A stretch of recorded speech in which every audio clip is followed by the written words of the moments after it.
지금부터 내가 해주는 얘기 들어주겠니? 할렐루야. 7월 27일 화요일 새벽입니다. 아바 아버지 찬양하겠습니다.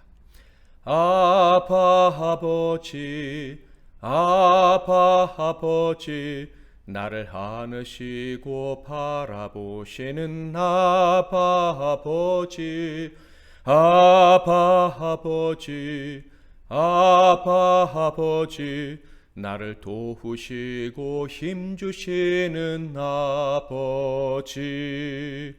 주는 내 마음을 고치시고 볼 수 없는 상처 만지시네.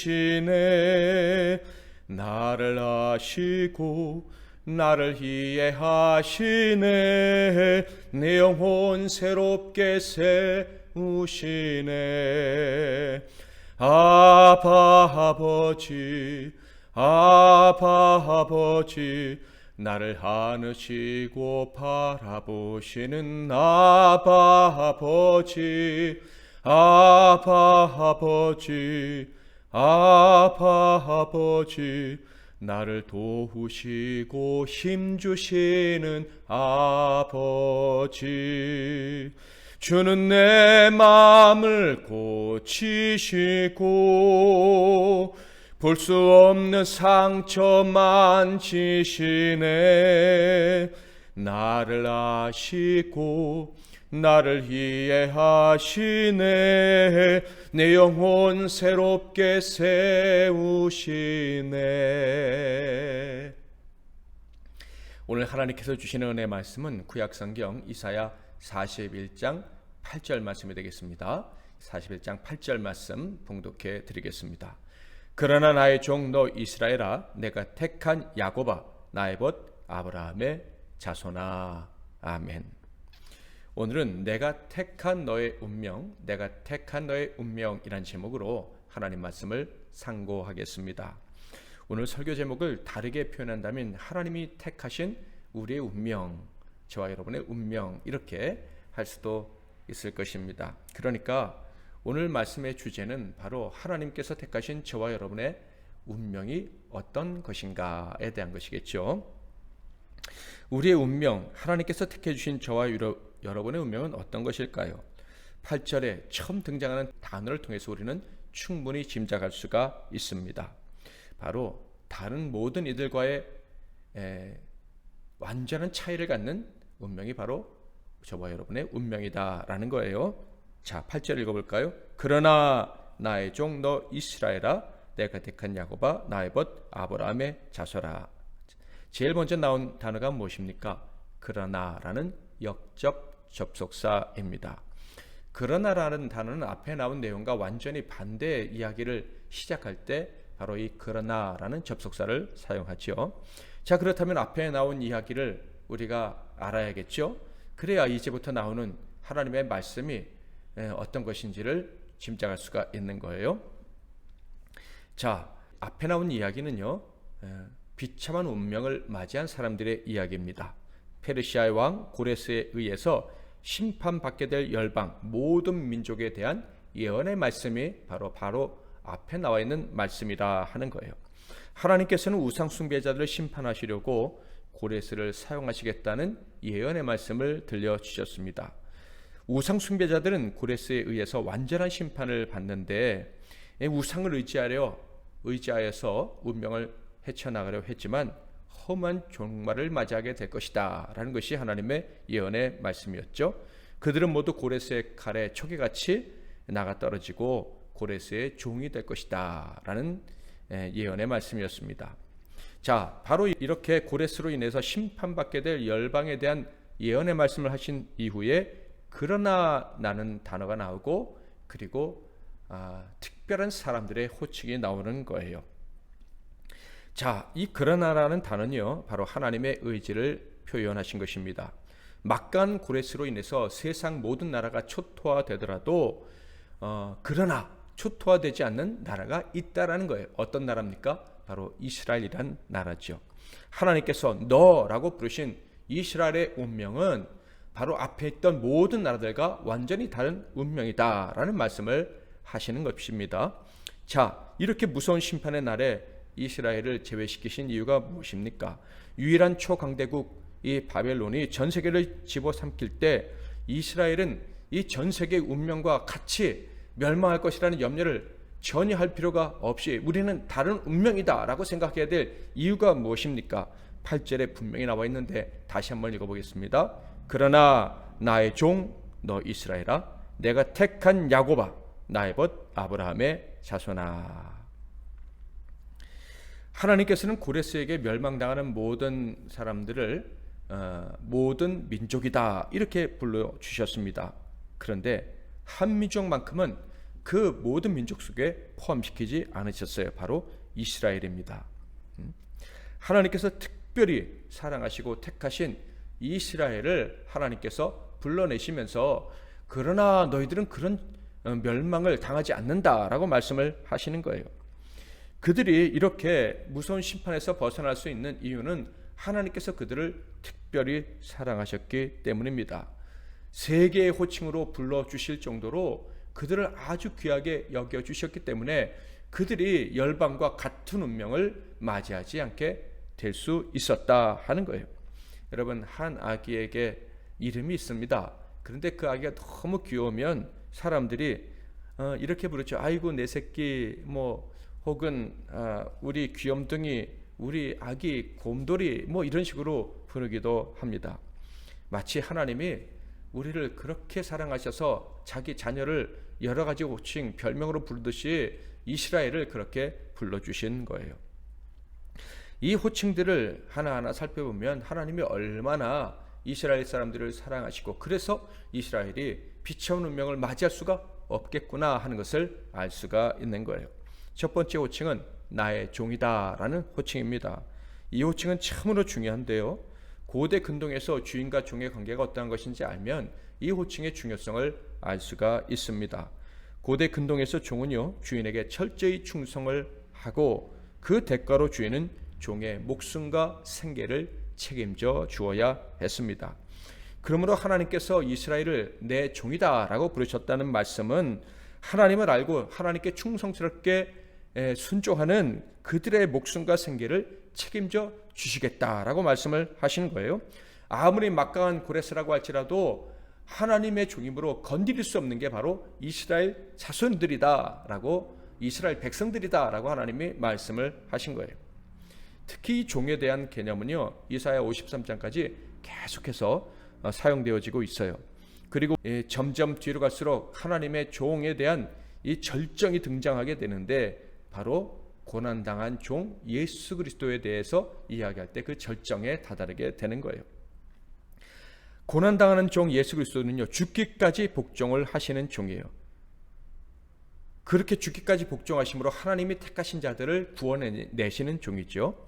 그래서 하나님은요, 이 종을 책임지지 않으실 수가 없는 거예요. 죽기까지 충성하는 종, 이 예수를 하나님이 살리셔서 그를 지극히 존귀하게 만들어 주십니다. 그게 이사야 52장 13절에 나와요. 보라, 내 종이 형통하리니 받들어 높이 들려서 지극히 존귀하게 되리라. 이것은 예수 그리스도에 대한 예언의 말씀인데 신약 시대에 그대로 성취가 됐죠. 빌립보서에 등장하는 말씀입니다. 죽기까지 낮아지셔서 하나님의 본체이심에도 불구하고 그렇게 순종하심으로 하나님이 그를 지극히 높여주셨다는 말씀이 이사야서와 똑같이 빌립보서에 등장을 하는데요. 2장 7절부터 11절, 오히려 자기를 비워 종의 형체를 가지사 사람들과 같이 되셨고 사람의 모양으로 나타나사 자기를 낮추시고 죽기까지 복종하셨으니 그 십자가에 죽으심이라. 이러므로 하나님이 그를 지극히 높여 모든 이름 위에 뛰어난 이름을 주사 하늘에 있는 자들과 땅에 있는 자들과 땅 아래에 있는 자들로 모든 무릎을 예수의 이름에 꿇게 하시고 모든 입으로 예수 그리스도를 주라 시인하여 하나님 아버지께 영광을 돌리게 하셨느니라. 아멘. 자, 그렇다면 두 번째 호칭은 어떤 것일까요? 나의 종이다 라고 부르시는 호칭만큼 중요한 호칭으로 내가 택한 야곱이라는 호칭입니다. 이 호칭은 이스라엘을 하나님께서 택하셨다라는 것을 강조하고 있는 호칭이죠. 그런데 여기서 내가 택했다라고 하는 이 말에는요, 단지 내가 선택했다라는 의미만 들어가 있는 것이 아닙니다. 여기에는 내가 기뻐한다, 그래서 완전히 나의 소유로 삼는다라는 의미가 포함되어져 있어요. 신명기 10장 15절 여호와께서 오직 내 조상들을 기뻐하시고 그들을 사랑하사 그들의 후손인 너희를 만민 중에서 택하셨음이 오늘과 같으니라. 너무 사랑하셔서 택하시고 기뻐하셔서 영원히 내 소유를 삼으신다. 이것이 택했다라는 이 말씀에 포함되어 있는 의미인 것입니다. 요새 이런 광고들 많이 있죠. 뭐 일주일간 서보시고 결정하세요. 또 자동차 같은 경우는 일주일간 타보시고, 뭐 약 같은 경우는 일주일간 복용해 보시고 구입하셔도 됩니다. 뭐 이런 그런 광고가 있어요. 하나님이 택하셨다는 게 이런 거예요. 하나님이 택하셨다는 게 그냥 택하신 게 아니라 너무 좋아서 절대로 버릴 수 없어서 택하셨다라는 의미가 있는 것입니다. 그러니까 하나님이 택해 주신 야곱이다라는 말은 무슨 뜻입니까? 절대 염려할 필요가 없는 거예요. 하나님이 너무 좋아하셔서 영원히 하나님의 소유로 삼아 주셨기 때문에 절대 망할 수가 없는 거예요. 이 세상에 이 악한 운명이 그를 빼앗아갈 수 없다 하는 거예요. 물론 교만할 이유도 없죠. 잘해서 택함 받고 잘해서 하나님의 기쁨이 된 것이 아니기 때문입니다. 이것을 하나님이 신명기 7장 7절에서 분명히 하셨어요. 여호와께서 너희를 기뻐하시고 너희를 택하심은 너희가 다른 민족보다 수요가 많기 때문이 아니니라. 너희는 오히려 모든 민족 중에 가장 적으니라. 하나님께 택함 받을 인간적인 조건, 자랑할 조건이 하나도 없었는데 하나님이 그냥 택해 주시고 기뻐하시고 영원한 소유를 삼아 주신 것입니다. 그러므로 하나님께 택함 받은 사람은 자기가 부족하다고 절망할 필요가 없어요. 심각한 형편, 저주스러운 형편에 떨어졌다고 해도 낙심할 이유가 없는 거예요. 우리의 잘못과 우리의 부족함 때문에 고레스와 같은 이 강력한 대적자가 우리를 쳐들어와도 우리는 끄떡이 없는 거예요. 애초에 우리는 두려워하다가 망할 존재가 아닌 거예요. 하나님이 이미 택하셨고 사랑하셨고 기뻐하셨고 자기 소유를 삼아 주셨기 때문인 것입니다. 세 번째는 놀라울 뿐만 아니라 너무 황송해서 감당하기 어려운 호칭입니다. 곧 나의 벗 아브라함의 자손아라는 호칭입니다. 나의 벗이라는 호칭은요, 가장 신뢰하고 사랑하는 대상을 부를 때에만 사용하는 특별한 호칭이라고 합니다. 자, 그런데 이스라엘이 이렇게 놀라운 호칭으로 불리게 된 것입니다. 게다가 이사야서가 이 말씀을 예언할 때는 언제입니까?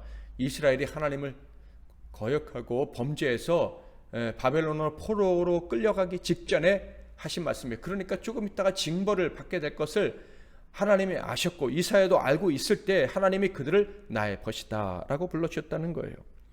그들이 부족하고 심지어 범죄해서 넘어갈 때에도 하나님은 그들을 신뢰하고 사랑하신다 라는 엄청난 표현을 해주신 것입니다. 그러니까 이 세 호칭을 통해서 우리는 분명한 사실을 알 수가 있어요. 이스라엘의 운명은 결정이 났다는 것입니다. 확실한 운명이라는 거예요. 아무리 세상에 흉흉한 소문이 가득하고 혹시 우리의 부족함으로 저주스러운 상황에 떨어진다 할지라도 걱정할 필요가 없는 특별한 운명이다라는 거예요. 세상의 운명과는 전혀 다른 차원의 운명이다 하는 거예요. 만물의 주인이시며 다스리시는 하나님께서 너무나도 사랑하셔서 끝까지 책임지시기로 한 자들이니 그들의 운명은 걱정할 필요가 없다라는 말씀입니다. 사랑하는 성도 여러분, 지금 하나님은 저와 여러분을 어떤 호칭으로 불러주실 거라고 생각하십니까? 앞에서 나온 세 가지의 호칭으로도 불러주시지만 또 다른 특별한 호칭으로 불러주시는데 사도 바울은 그것을 분명히 알고 있었습니다. 히브리서 12장 7절 너희가 참음은 징계를 받기 위함이라 하나님이 아들과 같이 너희를 대우하시나니 어찌 아버지가 징계하지 않는 아들이 있으리요. 하나님이 우리를 어떻게 대우하신다고요? 아들과 같이 대우해 주신답니다. 그래서 우리는 하나님을 아버지라고 부를 수 있다고 합니다. 로마서 8장 15절 너희는 다시 무서워하는 종의 영을 받지 아니하고 양자의 영을 받았으므로 우리가 아빠 아버지라고 부르짖느니라. 사도 바울만 이렇게 이야기했습니까? 아닙니다. 하나님의 아들 예수님은 더 분명히 말씀해 주셨어요. 마태복음 5장 9절 화평하게 하는 자는 복이 있나니 그들이 하나님의 아들이라 일컬음을 받을 것이며 우리가 하나님의 아들이라고 일컬음을 받는답니다. 마태복음 5장 44절 45절 나는 너희에게 이르노니 너희 원수를 사랑하며 너희를 박해하는 자를 위하여 기도하라. 이같이 한즉 하늘에 계신 너희 아버지의 아들이 되리니 이는 하나님이 그 해를 악인과 선인에게 비추시며 비를 의로운 자와 불의한 자에게 내려주심이라. 하나님 우리를 종 내가 택한 야곱 나의 벗 아브라함의 자손이다 라고 불러주십니다. 뿐만 아니라 내 아들이라고 불러주십니다. 그러니까 얼마나 영광스러운 호칭이 우리에게 주어진 것입니까? 그렇다면 우리는 염려할 필요가 없는 거예요. 우리의 운명에 도대체 누가 발을 걸고 딴지를 걸고 잘못되게 할 수가 있겠습니까? 거칠 것이 없는 것이 우리의 운명입니다. 오늘 새벽 혹시 부질없는 염려로 시간을 낭비한 적은 없는지 돌아보고 회개할 시간을 가졌으면 좋겠습니다. 우리의 운명이 잘못될 것처럼 벌벌 떨면서 하나님의 아들이라는 이 엄청난 사실을 망각한 적이 있었다면, 그것 때문에 하나님을 기다리시게 하고 슬프게 했었다면 오늘 회개하는 시간을 꼭 가지셨으면 좋겠습니다. 또한 나의 운명이 하나님의 손에 있음을 믿음으로 고백하고 나의 운명의 키를 꼭 쥐고 계실 하나님께 우리 자신을 온전히 맡기는 시간이 또한 되기를 바랍니다.